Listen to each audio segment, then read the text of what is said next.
Good morning and welcome to Norcal APEX Accelerator's presentation. In partnership with Tech Future Group and Project Spectrum, you're going to learn about cybersecurity, standards, controls, and compliance. My name is Amanda Anderson. I'm the program coordinator for Norcal APEX Accelerator. And today I'm joined by two fantastic speakers, Kareem Sykes with Project Spectrum and Derek T. Davis with the DoD OSBP. But I am also joined by another fantastic resource partner, Paul Bozo with Tech Futures Group. And I'll go ahead and actually pass it off to him to let him tell you a little bit about how they can help you with your tech needs. Thanks, Amanda, and good morning, everyone. My name is Paul Bozo. I'm with Tech Futures Group, and it's great to be with you today. And I'm just going to say just a couple words about Tech Futures Group, and then we'll pass it off to our main show and what wonderful information on a very timely and relevant topic for today. So Tech Futures Group is part of the Norcal SBDC network. We're very proud of our partnership and collaboration with Norcal SBDC, APEX Accelerator, and our other partners. And what we talk about on our website is we're a venture platform, and really we work with Northern California-based tech startups. And we have a pretty wide definition of technology, but they tend to be early stage, seed stage technology companies. And really we provide resources, strategy to help move them faster and build bigger. Next slide, please. So essentially, our core mission and how we deliver our services is unlike traditional accelerators that might take equity or some type of compensation that way. We are no cost. So again, we are part of the Norcal SBDC. Our advisors are paid, but there's no cost for our services to our clients. And we provide specialized one-on-one advising to technology companies in many verticals, software, hardware, digital, clean tech, life sciences, just to name a few. But essentially, we work primarily with seed, early stage technology companies, again, from many, many types of vertical technologies, and provide one-on-one, no-cost advising. Next slide, please.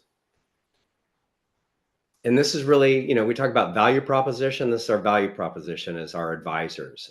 Each of these individuals have deep domain expertise. For example, I ran a clean tech accelerator for 3 years, but that's just a sprinkling. Just to name a few, Patrick in the upper left-hand corner is our IP specialist. Stuart works on SBIR, STTR applications. We've got biotech. We've got strategic VC funding, life sciences, all the disciplines represented. So really, we do a lot of work with go-to-market strategy, commercialization strategy, IP strategies, financial modeling, SBIR grants, angel VC funding, just to name a few of the things we actually help our clients with. Last slide, please. So we would love to connect. If you'd like to find out more about Tech Futures Group and what we do and how we can assist with your venture, please go to techfuturesgroup.org, and you can actually apply to be a client. There's no cost to apply. There's a short application process, and we will get back to you in terms of whether it's a good fit to move forward with advising for Tech Future. So thrilled to be a part of the program today. And Amanda, thank you for the time. Of course, and thank you so much for joining us today. Your resource group is so invaluable to the Bay Area businesses and businesses across California. So I'm so glad that you could join us. Thanks, Amanda.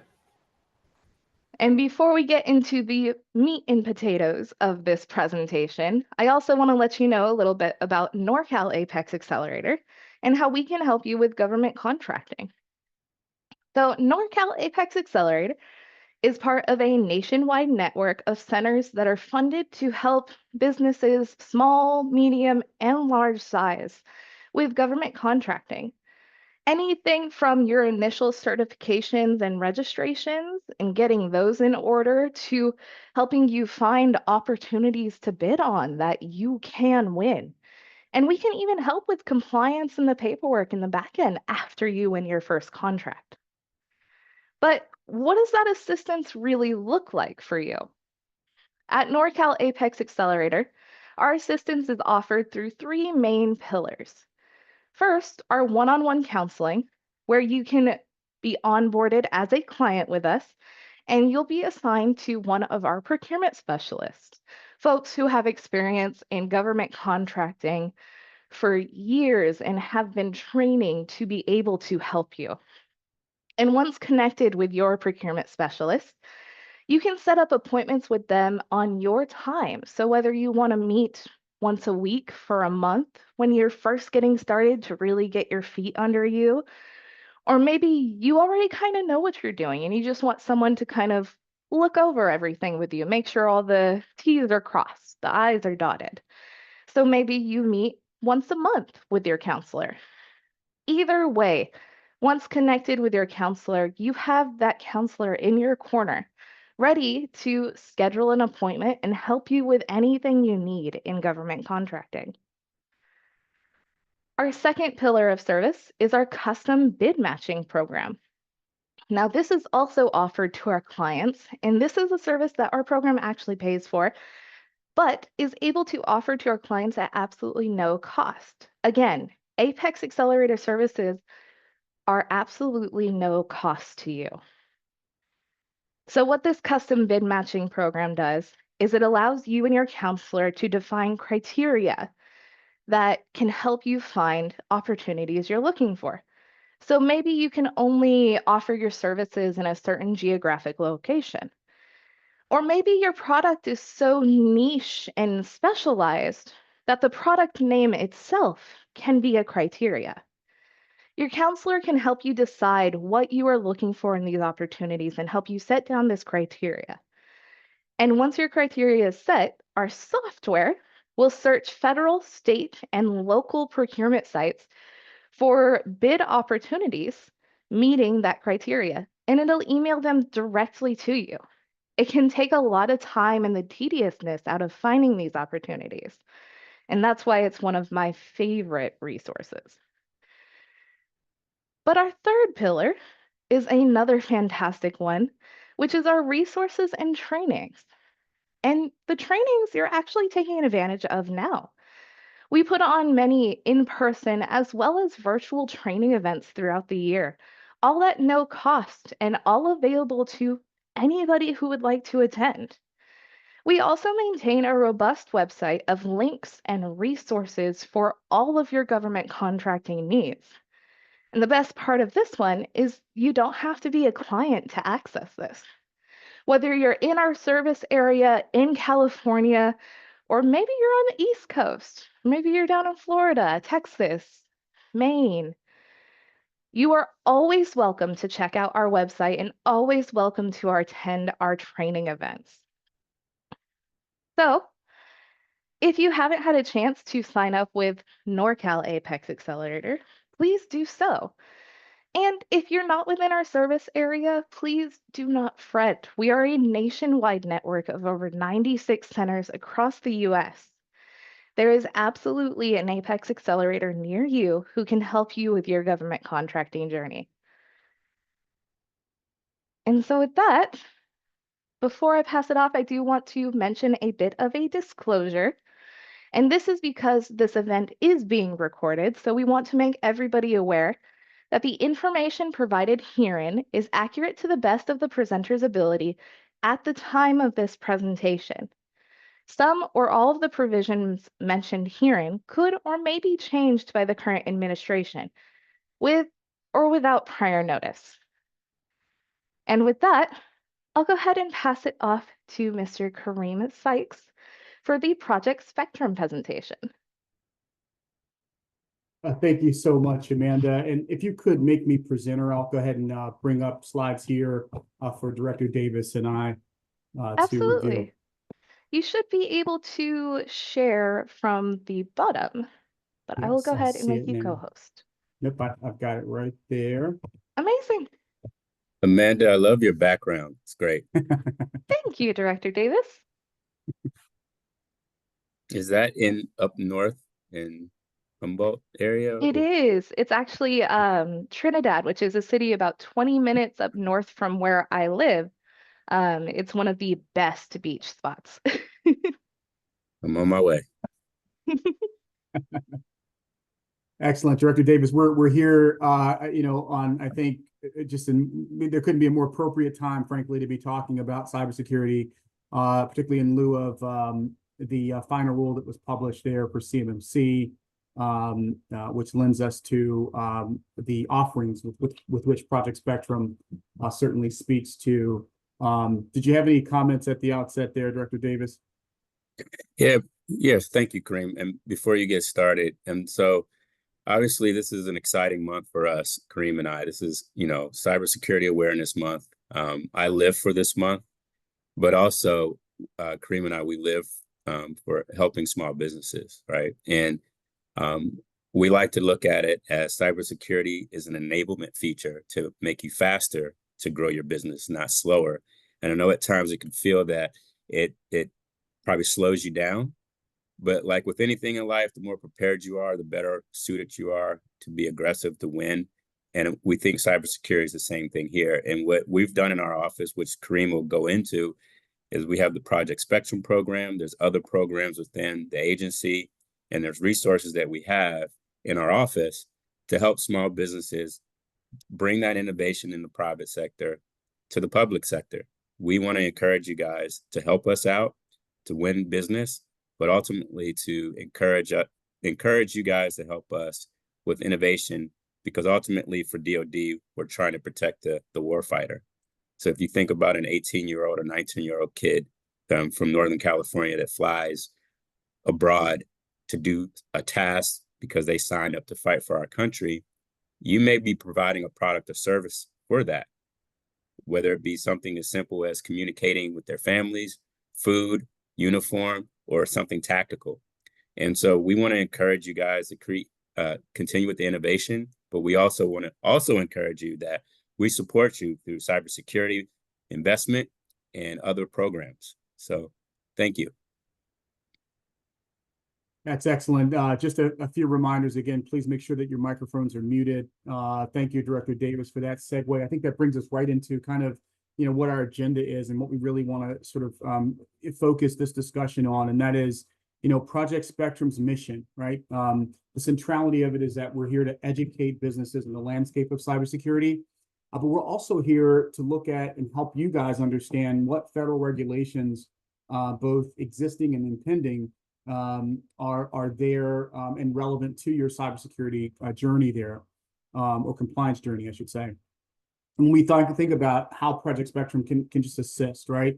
A myriad resources exist currently, and we're continually adding to that. You'll hear about some new features and new offerings that we've added here as of very, very recently. So we'll talk a lot about that, and we'll jump right in. And I think talk about the cyber threat landscape, right? And what are those particular threat vectors that we know small businesses are particularly targeted with and ultimately susceptible to for a number of reasons, not the least of which is that many small businesses, in fact, 43% of all cyber attacks are targeting small and medium-sized businesses, right? And we know that on top of that, a mere 28% have the proper plans in place to mitigate the extent of those attacks, right? And so that's another troubling statistic. When we think about some 3/4 of all breaches are caused by human error, right? So we know there's a training component. We know there's an educational awareness component that's ever present that we want to speak to with Project Spectrum's offerings. When we think about the staggering cost of a cyber attack, right? These numbers would be alarming even for some of the larger primes, frankly, but certainly crippling for small businesses as we know them, particularly in the micro small sort of a sector there. And when we think about the awareness of the proper cybersecurity insurance, there's a number of products that are out there to help mitigate not only the extent of attacks, but even proactively try to get ahead of it, right? And put your company in the best position to avoid attacks to begin with, or at least minimize the likelihood thereof. And so when we think about understanding federal contract information and controlled and classified information, this becomes absolutely critical for a number of reasons, not the least of which is that it lends to what level of compliance, for example, for CMMC, that a company may in fact need to meet, right? So if you're handling federal contract information consistent with 52.204-21, we know that in fact you're going to be dealing with CMMC level 1 there. Director Davis?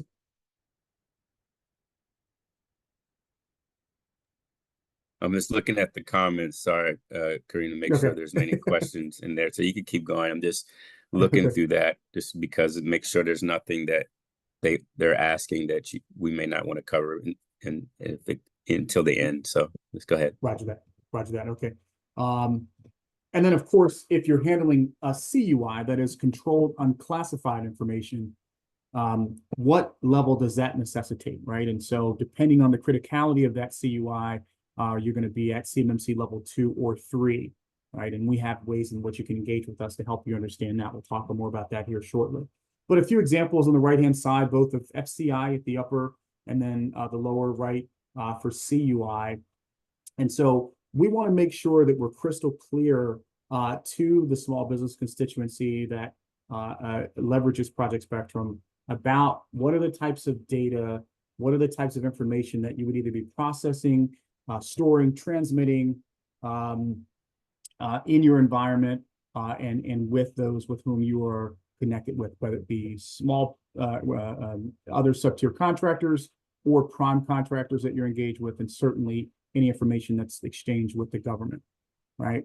Specifically for DoD contracts. And so we think about things like foreign ownership, control, or influence. This invariably ties in because foreign ownership, control, and influence is a state that may affect many companies' ability to qualify for and maintain eligibility to contract with the government. So one of the things that FY23 National Defense Authorization Act stipulates in Section 875 is this requirement for the DoD to establish a program that in essence demonstrates commercial due diligence tools, techniques, and processes. And one of the recurring themes that you see there as it relates to foreign ownership, control, or influence, and really much of the training provisionings provided on ProjectSpectrum.io is this recurring theme of properly identifying, evaluating the impact of, and then of course, reducing the risks associated. In this case, foreign ownership, control, and influence. Certainly that's the case with that. And so we think about the CMMC model, right? Which we know is defined as these 3 levels, CMMC level 1, 2, and 3, respectively, foundational, advanced, and expert. At the foundational level, as I indicated, we're talking about federal contract information only. That is small businesses that are either processing, storing, or transmitting federal contract information. We know are going to be at level 1, and they can take advantage of a number of tools with Project Spectrum for that particular level of compliance. CMMC level 2, we're talking about CUI at the advanced level, again, enhancing data safeguarding for businesses that are handling that controlled unclassified information. And it's either going to be at a prioritized or non-prioritized data acquisition designation. Again, that's something that the DoD will stipulate in those solicitations. We always encourage small businesses to certainly check with the procurement officer for a particular solicitation to be crystal clear about that designation, because there are some implications, as we'll see as we move forward, as to whether or not it's a prioritized or non-prioritized, and what are the attending protocols accordingly. CMMC level 3 we know is the expert level for high capacity and safeguarding controlled and classified information. So again, we're still talking CUI at level 3 for CMMC, just that which carries the highest priority DoD programs, right? And so we think about the assessment requirements, right? So what happens at CMMC level 1? Well, we know that annual self-attestation suffices. Basically, you can take the self-assessments that are on ProjectSpectrum.io. You can, from those self-assessments, be able to glean some pertinent areas that you need to maybe focus a little bit more on, and some that you're already meeting. But to be compliant, you do need all findings to result in a met or non-applicable status. We know that those results need to be updated to the supplier performance risk system from that self-assessment. And then, of course, when conducting self-assessments at level 1, what we understand is that there is no CMMC certification issued because self-assessment or self-attestation meets the litmus test there for CMMC level 1 compliance criteria. And again, you can register at Project Spectrum at no cost. So all of the resources that we're going to be talking about today are at absolutely no cost to small businesses. So again, keeping with that thread that Amanda kind of nailed home with the APEX Accelerator and some of the resources that they're providing, Project Spectrum as well is being provided at no cost. And we think about level 2, we're talking about, again, that bifurcation or split, if you will, that happens within companies that are handling controlled and classified information at either a prioritized or a non-prioritized data acquisition. And so let's start with split A in the non-prioritized case. We know that in a non-prioritized CUI data acquisition at level 2, that annual self-attestation suffices, right? So just like in level 1, where you're able to complete that self-assessment right on projectspectrum.io, and then get with one of our cyber advisors. Again, we'll talk more about that as another incredible resource where you can actually talk with our live FTEs that are steeped in the technology. They understand compliance. They can very much guide you in many regards as it relates to your cyber compliance journey. Just like in level 1, where you're able to self-attest, here in a non-prioritized acquisition for CUI at level 2, you're able to self-attest as well. Right? So the level, if you will, of the CUI is less sensitive, and therefore the DoD deems that being that for companies are able to be able to do that self-assessment and meet the requirement there, which is great. You'll see in contrast to a situation in split B where you have to meet with a C3 PAO or certified third-party assessor organization in order to achieve certification for level 2 for CMMC. But just focusing here on the non-prioritized data acquisition for level 2, again, CMMC certification is not issued or required because you're able to self-attest in lieu of that, right? The scores are uploaded to the supplier performance risk system in the case of a non-prioritized CUI data acquisition at level 2. And then moving to split B, where we're talking about a prioritized or sensitive CUI data acquisition. Again, a distinction that DoD is going to make in those solicitations, and or you'll have that information by way of engaging with your procurement officer for a particular contractual effort that you're looking at going after with DoD.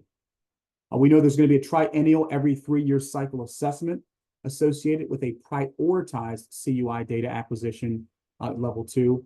But the key point here is that certification must be performed by a certified third-party assessor organization, or C3 PAO, for that CMMC level 2 certification, again, for a prioritized sensitive data, CUI data acquisition. Again, in either case, though, one of the recurring themes is that you're able to leverage Project Spectrum for huge financial savings by way of having done all of that preparatory work, all of the self-assessments. We'll talk about the scoping mechanisms that we have on our site for CMMC, so that you understand that what Project Spectrum has done is we've taken the scoping guidance, for example, from the DoD that they've published. We've incorporated that into our site so that you have a very clear understanding of what's in bounds and out of bounds prior to taking even the self-assessment, and then, of course, moving forward in your cyber compliance journey. That's a key point there. We think about the assessments must be submitted to this CMMC Enterprise Mission Assurance Support Services, otherwise known as the EMAS system. And we think about the prioritized sensitive CUI data acquisition, split B.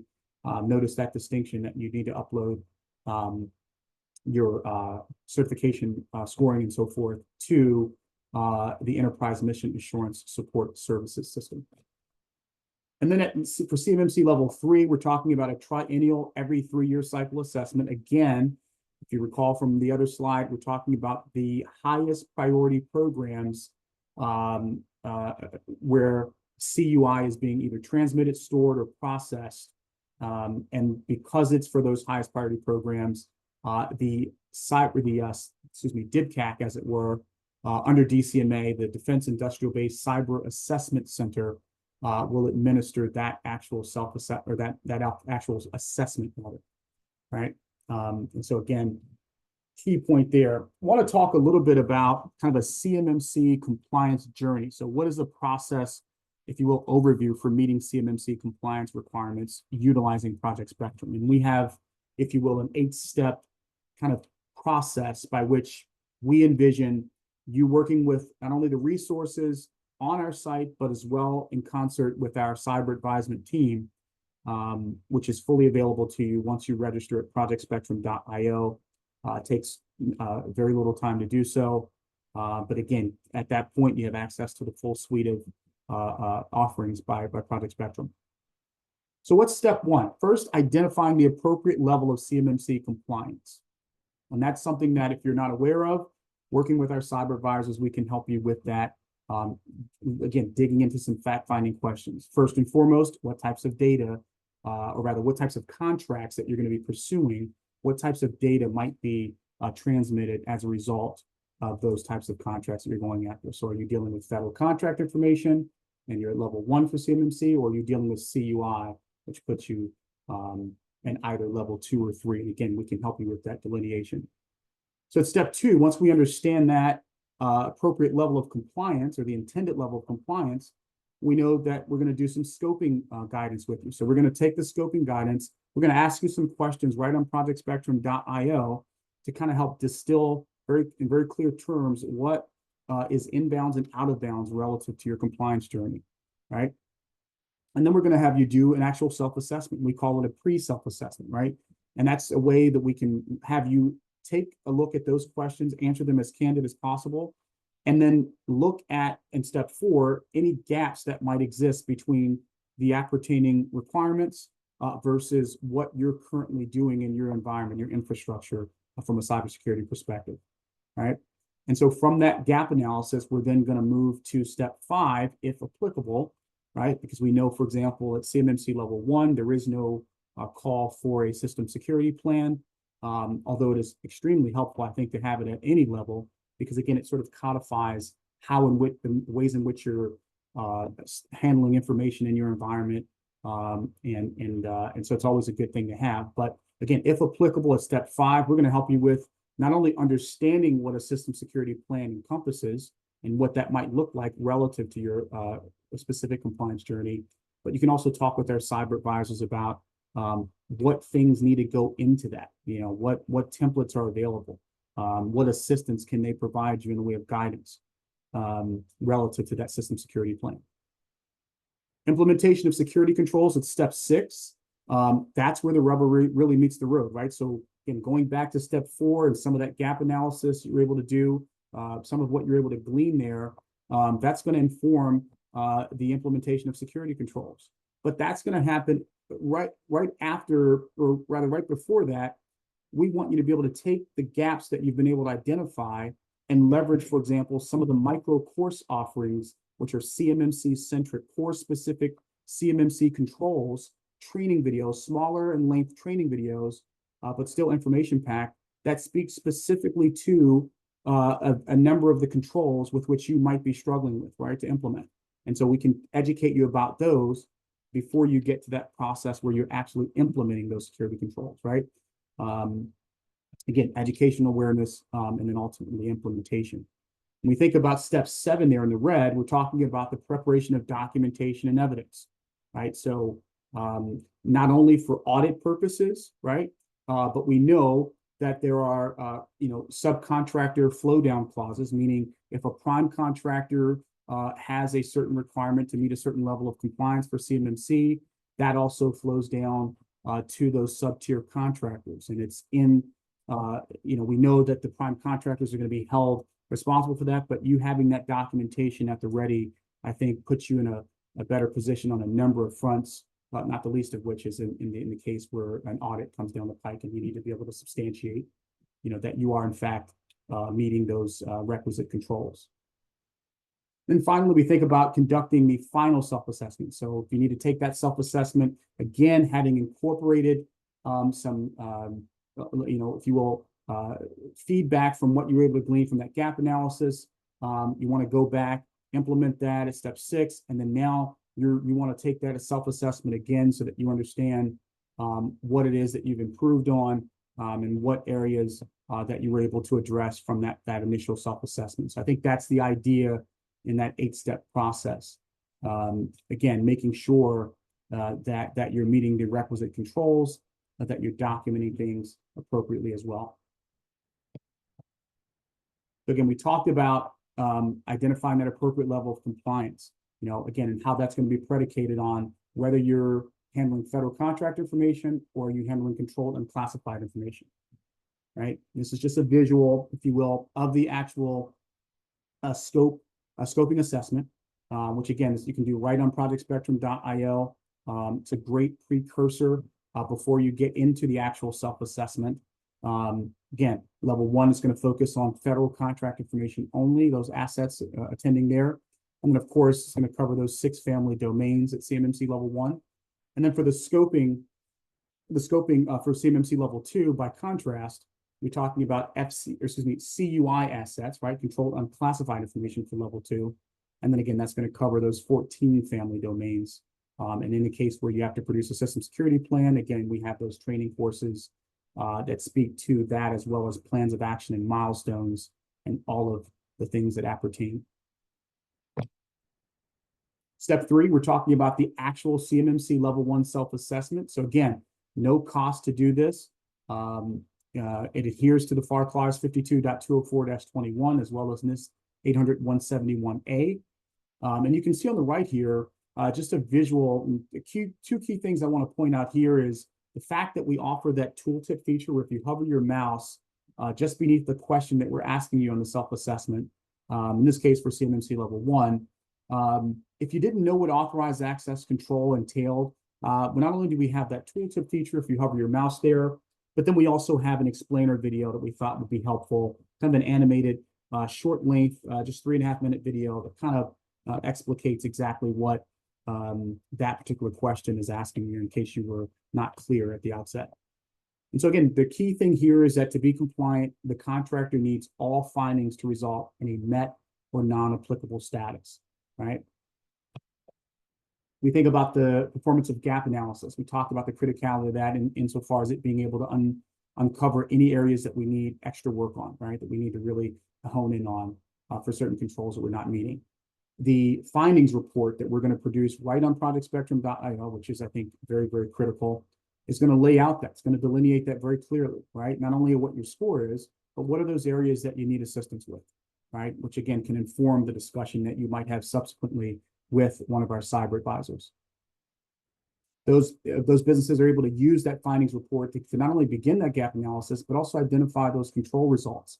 And again, reviewing Project Spectrum's micro course lessons that, again, are CMMC course specific, that speak directly to many of those controls for which you might find that you struggle with. The remediation plan. So we talk about, again, being able to not only help you with system security plan development and some of these things, but if there's areas that you've been able to identify that you need assistance with, we can help you with understanding what's going to happen with regard to a remediation plan, right? What are some of the things you want to consider? How do you identify and prioritize gaps? How do you conduct a risk assessment, right? Setting clear objectives, action items, and so forth. But this idea of continuous improvement, making sure that cybersecurity is not this sort of extraneous activity or viewed as that, but rather something that becomes a habitual part of the way in which you actually do business and that which affects your bottom line, right? So whether it's outlining specific actions, resources, timelines, steps necessary to close these gaps, this is an absolutely critical step. And what you see on the right-hand side there is just a screenshot of some of the micro courses that we have there. We've just added a number of others as well. And so we encourage you to take a look at those at your earliest convenience. We talked about implementing the security controls. So businesses using the assessment guides, right, with Project Spectrum, talk about things like planning and preparation, learning and applying the DoD risk management. A lot of what you would have to do on your own were it not for Project Spectrum. We've already sort of synthesized a lot of this. We've thought through it, and we've made available to you not only many of the templates, many of the sort of artifacts that you would need, but we've also leveraged and trained our cyber advisement team to be able to speak directly to the consultation that you would be able to get with them at absolutely no cost. And I think that's invaluable. So whether it's updating documentation, plans, policies, processes, procedures, collecting evidence, these are all things that our team can advise on. And when we think about the preparation of documentation, I know we sort of beat that horse, but I just want to highlight here that whether it's your network topology, whether it's how in which the ways in which you are looking at developing a system security plan, whether it's an incident response plan that you need assistance with, these are all things that our cyber advisors can speak to and advise you on accordingly. This would come, frankly, at an exorbitant cost were it not for Project Spectrum. I'm just going to say it, right? There's a number of companies in the compliance space, a growing number of companies in the compliance space that are charging for these very things, right? And again, because of the investment that the Department of Defense Office of Small Business Programs has made, we're bringing this to you at no cost. We know, like anything, where there's a value, there's a cost associated somewhere, right? So what DoD has done is we've said, DoD OSPP has said, hey, let's defray, or rather, let's help small businesses by funneling, putting this money into Project Spectrum, making these resources available to small businesses at no cost to them, because we know there's going to be a cost invariably with regard to, let's say, certification for CMMC, right? Should self-attestation not be an avenue for you? We know there's going to be a cost there. I think what DoD is saying here is let's avoid what would otherwise be exorbitant costs that small businesses would otherwise have to shoulder just in preparing and educating themselves about this and getting templates in place and understanding what needs to go into what type of cyber compliance journey they need to be on, right? Uploading the score to the supplier performance risk system. We have a blog that's on projectspectrum.io. It's been there for a while. It walks you through the existing requirement under DFAR 7012, right, which has been in place since December of 2017, right? We know that right now, you do have to upload that NIST 800-171 assessment to the supplier performance risk system, or the results appertaining to the supplier performance risk system. We have a blog that spells out exactly what needs to happen in order to do that. So again, another helpful feature there on projectspectrum.io. Okay, so this is an exciting piece. Some of the resources that we have at a glimpse, we're talking about, again, some of the templates that I mentioned, as you can see to the right there. Kind of a new look here to Project Spectrum. So if you've been in our environment in months past, you will notice a very, very different, if you will, makeover of the site, but not just aesthetically, functionally, right? We want to make sure that we're laying out roadmaps, right, that actually speak to how it is that you would come in to the environment. And so these 7 tabs that you see in this color wheel, half wheel, if you will, it essentially it kind of puts you on a particular roadmap. So whether you're a manufacturer, whether you just want to understand your data, right? What are some tools for your business? What is NIST 800-171 all about, right?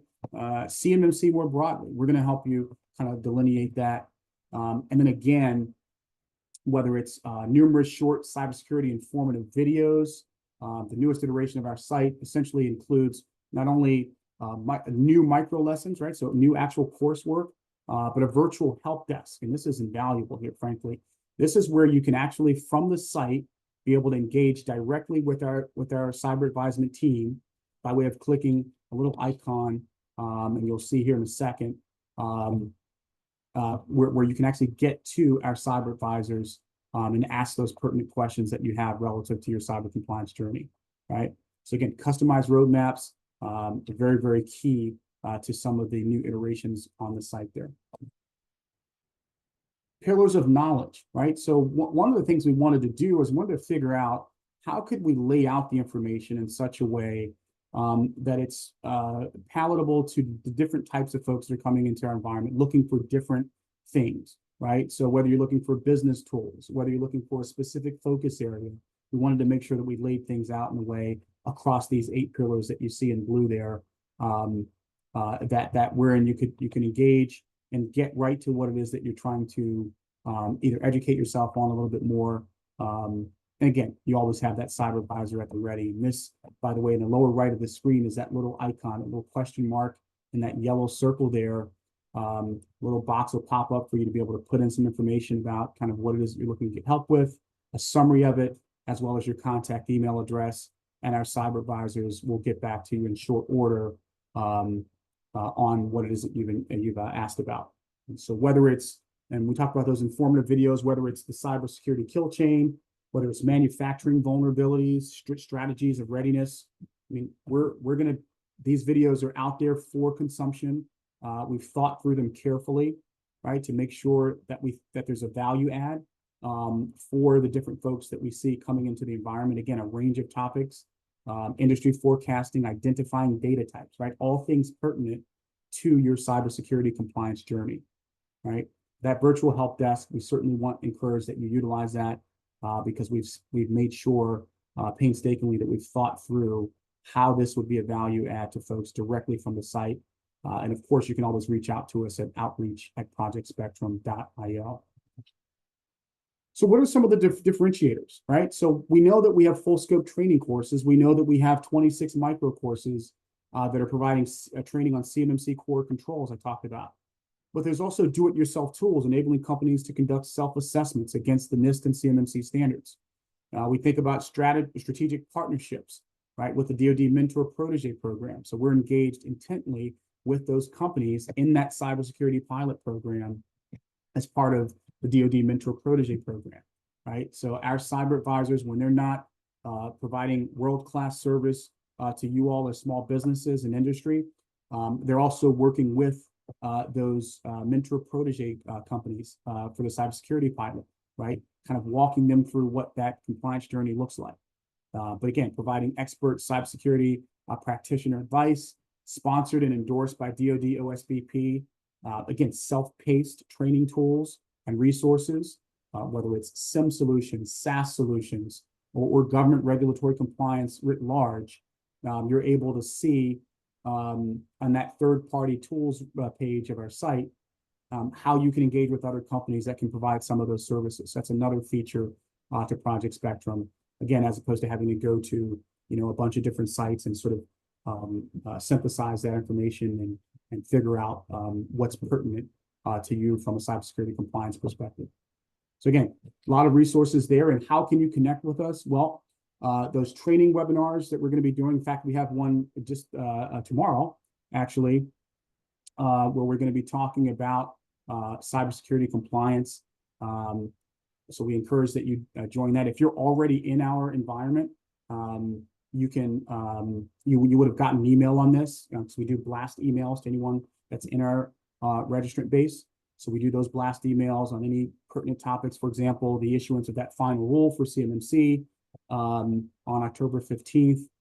That was pushed out via that massed email communication feature. And again, projectspectrum.io, that's the main site. That's where you're going to access the resources. Again, you just need to register with us. And upon doing so, you have access to all of those resources that I've discussed today. And so again, outreach@projectspectrum.io is how you can get in touch with us, whether it's a website inquiry, whether it's a support inquiry, maybe there's a broken link or something you may have discovered. By all means, you can send that to us and we'll investigate that and circle back with you. But if you have a question about anything as it relates to cybersecurity compliance journey, you can reach out to us at that outreach@projectspectrum.io mailbox.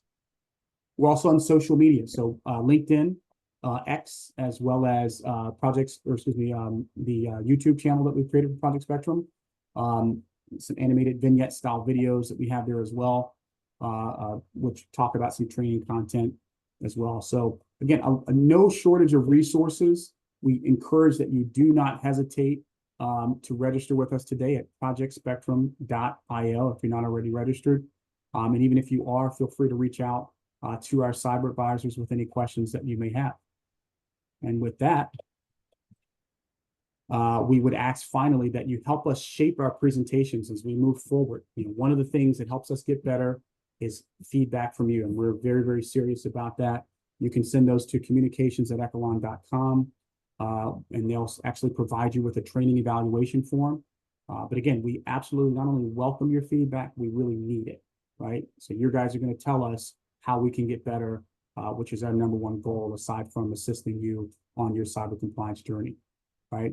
And so this should take maybe just a minute or so to do that evaluation, but please send that to communications@echelon.com.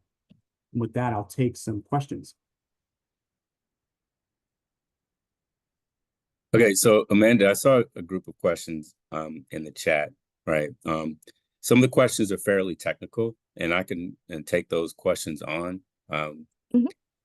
But so I don't know how you generally go over the questions, but I'm gonna kind of lump them together, right? Yeah, by all means. Okay, so there's a question about post-quantum encryption. There's a question in there related to the executive order around zero trust. And then there's also a question in here about post-quantum encryption as well. But then going back, there's another question about data. Hold on. Bifurcation of data and such. So what I wanted to say about, okay, so firstly, let's group the questions together. So the person that asked about the post-quantum encryption, I think his name is Peter. I think the key thing here is, yeah, absolutely. The current administration, what we're trying to do is pass cybersecurity executive orders, related cybersecurity executive orders. We're working with NSA, Cybercrime Collaboration Center, DC3, obviously DoD, CIO, and CISO. We're working with the White House to pass these executive orders, which you mentioned in the comments. But the key thing here, as we are up against transitioning potentially another administration, the key thing is that the executive order that we have in place should hold no matter what happens on November 5th. Now, in regards to CMMC, so the post-quantum encryption really has something to do with the contract in which you are responding to, right? If you guys are responding, sorry, for some reason, I can't see anything. Can you guys see me and hear me clearly, Kareem? Yes. Okay. For some reason, I went out. Okay.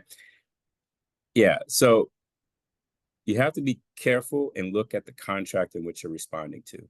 So when it comes to post-quantum encryption, we know that if you're a company that supplies uniform services to the troops, obviously post-quantum encryption, for one, it's not going to be something that you're looking to make sure your infrastructure has or compliant with.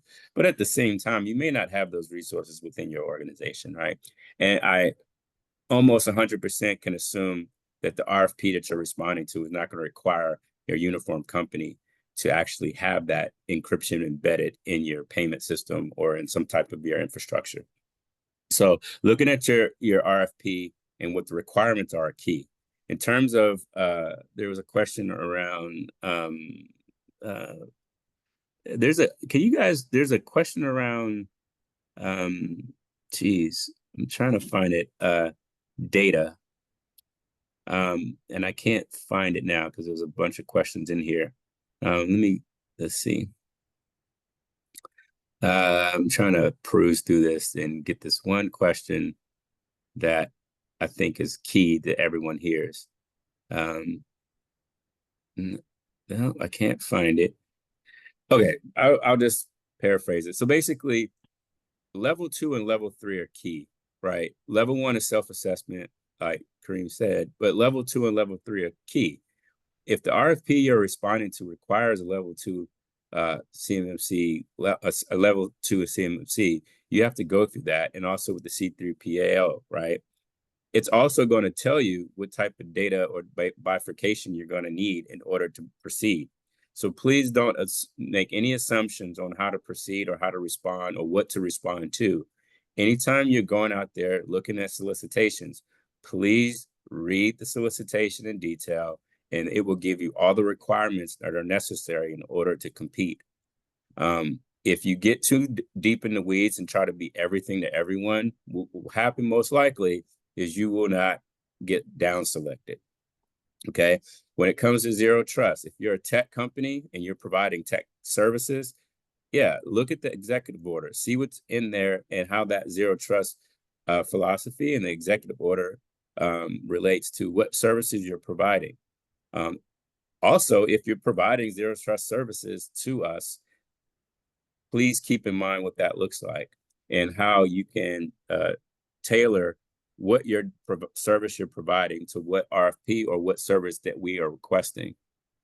The question around encryption, well, that's a trick question. I mean, it's hard to really determine what someone at NSA may request in terms of post-quantum encryption or any type of encryption. As an example, if you're a lawn company or a landscaping company and you have schematics that and those schematics or down at Moffett Field, for instance, and obviously that's a secure location. Some parts of Moffett Field are secure location. Maybe the IP that you are protecting because of the schematics around lawn care are different than the guy that's providing uniforms or shoelaces to the boots for the warfighter. So keep that in mind. We can also, with Project Spectrum, we can also talk to you about that based on a solicitation only, though. We can't really, we can help you go through the solicitation, point out the cybersecurity requirements within that. Again, lastly, with the administration change coming up, I think one of the reasons why we wanted to get CMMC done before administration change hands, if it does change hands, that we wanted to have this done before then, right? It was key that we had some type of compliance measure in place to protect small businesses and also protect the defense industrial base. So, and like any other questions, and I could take more questions. Yes, we do have quite a number in the Q&A section of Zoom. There was one that I kept seeing kind of in a couple different iterations, and it was regarding how you guys manage the client data as they sign up for your website and your services. And a lot of folks are worried, do you release that data to any kind of third party or anybody outside of Project Spectrum? No, the data is not shared. In fact, we own the data, right? And it's not in our best interest to share that data. And so there you go. Fantastic. I had a feeling, but I just wanted to make sure to put their concerns at ease for sure.